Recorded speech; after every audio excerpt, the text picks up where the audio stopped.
Bernie Sanders, his voice a thunderclap of righteous fury, demanded justice from the system. John Kennedy, in the silence that followed, offered a story of a man dying without a safety net, and in doing so, redefined the meaning of rescue for a million people watching at home. The air in the university auditorium was thick with electricity, a palpable tension that clung to the velvet seats and glass-paneled rafters like humidity before a storm.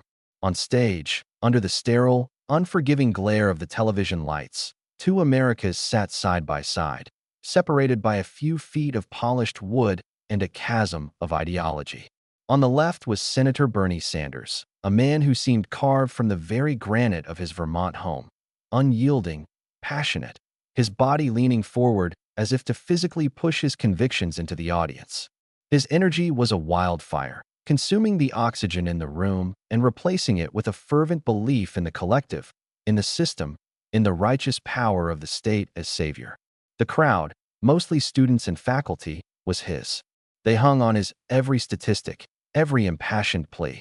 He spoke of a nation groaning under the weight of medical debt, of families bankrupted by a single diagnosis, of children denied care by the cold calculus of profit. His words were hammers, each one striking a blow for social justice. And with every strike, the applause grew louder, a roaring tide of agreement. On the right sat Senator John Neely Kennedy of Louisiana. Where Sanders was a storm, Kennedy was the calm eye at its center. He didn't lean forward. He sat comfortably back in his chair, one hand resting on his knee, his posture betraying a patience that seemed almost defiant in the face of the tempest. He watched Sanders not as an opponent, but as a physician might observe a patient, with a look of quiet, analytical concern. There was no anger in his eyes, only a deep, abiding stillness. To the roaring crowd, he was the antagonist by default, the Southern conservative, the voice of an old-world morality they had been taught to dismiss as antiquated. They saw his suit, his polite smile, his unhurried demeanor, and they saw an obstacle. The moderator, a sharp, impeccably neutral journalist named Sarah Jennings, turned to him as the applause for Sanders finally subsided. The silence that followed felt heavy, expectant. The audience braced for a defense of insurance companies, a lecture on fiscal responsibility, a volley of counter-statistics. They expected a politician. They were not prepared for the man. Kennedy leaned into the microphone, the movement slow and deliberate. He didn't clear his throat or shuffle his papers. He simply began to speak, his voice a low, steady Louisiana drawl that cut through the lingering energy in the room not with force, but with a surprising gentleness. "Thank you, Sarah," he began, nodding to the moderator. "And thank you, Senator Sanders, for your passion. It's real. I can see that. I'm not here tonight to argue with the senator's numbers," Kennedy continued, his voice maintaining its even, conversational tone. "Pain is not a statistic, and there is a lot of pain in this country. The senator sees that pain, and he wants to build a bigger, better system to fix it. A government system. He believes that if we can just make the machine complex enough, powerful enough, and funded enough, it will take away the hurt. And I understand that impulse. I truly do. It's the impulse of a good man who wants to engineer a solution." He paused, letting the words settle. The audience was quiet, their hostility momentarily replaced by curiosity. This wasn't the attack they had anticipated. "But I come from a place, and a tradition, that believes a government program can never replace a neighbor. It can't. A federal agency cannot hold your hand in the middle of the night. A bureaucratic letter cannot offer a prayer. A system, no matter how well-intentioned, does not have a soul. And the soul is where the real healing happens." Sanders shifted in his seat, his brow furrowed. He was ready for a fight about policy, about dollars and cents. This philosophical detour seemed to irritate him.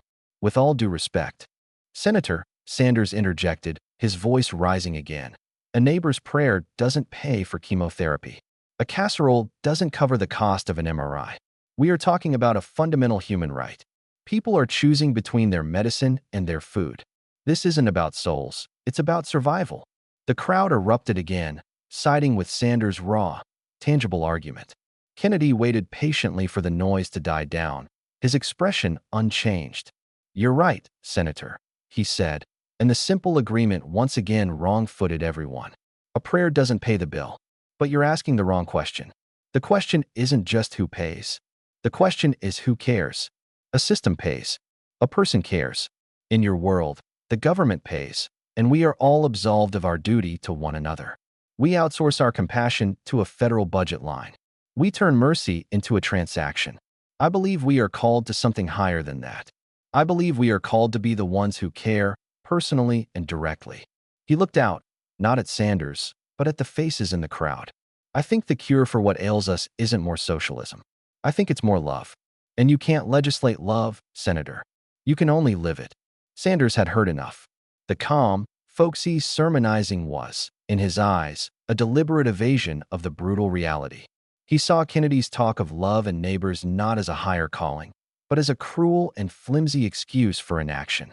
His frustration, simmering for the last 10 minutes, finally boiled over. He stood up, a movement so abrupt it startled the moderator. He pointed a finger, not at Kennedy the politician, but at the man himself. Love? You talk about love. Sanders' voice boomed through the auditorium, no longer just passionate, but shaking with rage. Tell me about the love a single mother feels when she's told her child's life-saving drug isn't covered by her plan.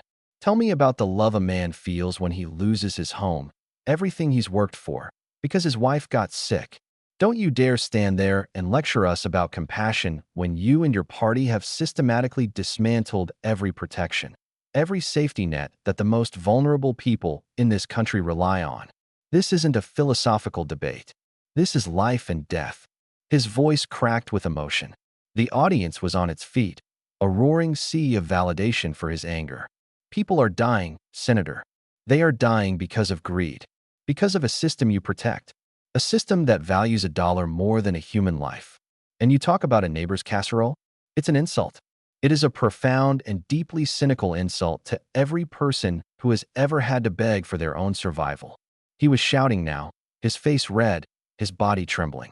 The cameras zoomed in, capturing the raw, unvarnished fury. Sarah Jennings, the moderator, tried to intervene. Senator, please. But he was a runaway train of righteous indignation.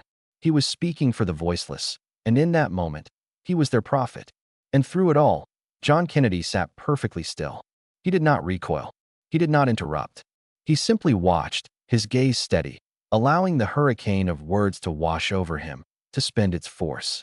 He let the shouting fill the room until it had nowhere else to go, until it collapsed under its own weight into a panting, ragged silence. The silence that followed the eruption was more profound than any sound. It was a vacuum, charged with adrenaline and anger. Every eye was on Kennedy. This was the moment of truth. He could retaliate, he could retreat, or he could do something else entirely. He took a slow breath and leaned forward, his hands clasped on the table in front of him. Senator, he began, his voice barely above a whisper, yet it carried to every corner of the silent hall. You're not a bad man. You're a good man. But you are wrong. He looked at Sanders directly, the anger draining from the Vermont senator's face, replaced by exhaustion and confusion. You speak of pain as if I don't know it, Kennedy said, his drawl softer than ever. You speak of a failing system as if my family hasn't been crushed by it. He paused, and for the first time, a flicker of deep, personal history entered his eyes. My father was a proud man. He ran a little furniture store. He worked with his hands. He was the kind of man who'd give you the shirt off his back and never mention it. And when he was 56 years old, he got cancer. It was everywhere. The doctors gave him 6 months. The auditorium was so still you could hear the hum of the lights. We didn't have a great insurance plan. We had a catastrophe plan. And this was a catastrophe. The bills started coming. They were like waves, one after another, and they drowned us. We lost the store. We lost the savings. We lost my mother's peace of mind. I watched my father, this proud, strong man, sit at the kitchen table with a stack of bills he knew he could never pay, and I saw the shame in his eyes.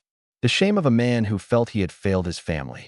The system, Senator, the one you rightly criticize, had left him to die, and to die in debt. He let that hang in the air. But the story doesn't end there. Kennedy continued, his voice steady. Because the system is not the whole story. Dr. Abernathy, my father's oncologist, he called my mother one day and told her to stop worrying about his bills. He said his job was to care for her husband, and that's what he was going to do. Our pastor, Reverend Michael, organized a collection at church. Not once, but every month. Our neighbors. Mrs. Gable from down the street. She brought a hot meal to our house every single Tuesday for 5 months. Every Tuesday. She never missed one. Another neighbor, a man my father had once lent his truck to, came over and mowed our lawn every weekend. He looked from Sanders to the audience, his gaze sweeping across the young, stunned faces. My father died surrounded by love. Not the love of a government program, Senator. The love of a community. The love of people who chose to care. You want to build a system to replace that? You want to tell Mrs. Gable that her casserole is no longer needed because a federal food service will take care of it? You want to tell Dr. Abernathy that his act of personal mercy is irrelevant because a single-payer plan will handle the bill? You see a broken system and you want to replace it with a bigger, more powerful machine. I see a broken system and I see the absolute, God-given necessity for human beings to step into that breach with grace and with love. You cannot outsource your soul. The prophet's fire had been quenched. Bernie Sanders stood, no longer a titan of righteous anger, but simply a man, listening. He slowly sat back down in his chair, his face a mask of complex, unreadable emotion. He looked at Kennedy, not as an enemy, but as a fellow human who had just shared a piece of his soul. The hall was completely, utterly silent. The anger had vanished, replaced by something heavier, more profound. It was the sound of 1,000 people thinking, reconsidering. A camera panned across the audience. A young woman in the front row wiped a tear from her eye. A young man, who had been shouting his support for Sanders minutes earlier, now stared at the stage, his mouth slightly agape, his fists unclenched. The moderator, Sarah Jennings, looked down at her notes, then back at the two men, visibly moved. She seemed to understand that the debate was no longer about policy points. It was over. Then it started. Not the roaring applause from before, but a single, tentative clap from somewhere in the back. It was joined by another, then another. It was a slow, rolling wave of applause that grew not in volume, but in weight. It wasn't the sound of a political victory. It was the sound of recognition. It was the sound of a shared humanity. Kennedy gave a slight, humble nod, a gesture of thanks not for the applause, but for their listening. He gave a final look at Sanders, a look of respect. The strength of this nation isn't in Washington, D.C., Kennedy said, his voice returning to its calm, steady cadence, delivering his final thought. It's never been. It's in the hearts of people like Dr. Abernathy and Mrs. Gable. It's in our willingness to bear one another's burdens. That is a sacred duty, and no system, no matter how grand, can ever be a substitute for it. In the days that followed, the clips went viral. But it wasn't the clip of Bernie Sanders shouting that captured the nation's attention. It was the clip of the profound, transformative silence that followed John Kennedy's story. It was the moment a political debate became a testament, and a man from Louisiana reminded an entire country that the ultimate safety net is not woven from laws and regulations, but from the threads of human compassion.